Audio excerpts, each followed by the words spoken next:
ചമ്മന്തി എങ്ങനെയാണ് ഉണ്ടാക്കുന്നത്? ചമ്മന്തി ഉണ്ടാക്കുന്നത് വറ്റൽ മുളക് വാട്ടുക, അത് ചെറിയുള്ളി ഇടുക, വെളുത്തുള്ളി ഇഞ്ചി അരച്ചതിന് ശേഷം തേങ്ങ അമ്മിമേൽ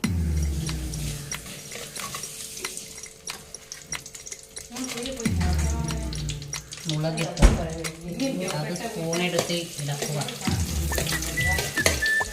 ഇളക്കിയതിന് ശേഷം മിക്സിയിലിട്ട് പൊടിക്കുക. എന്നാൽ പിന്നെ ചെറിയ ചൂടാക്കുന്നില്ല.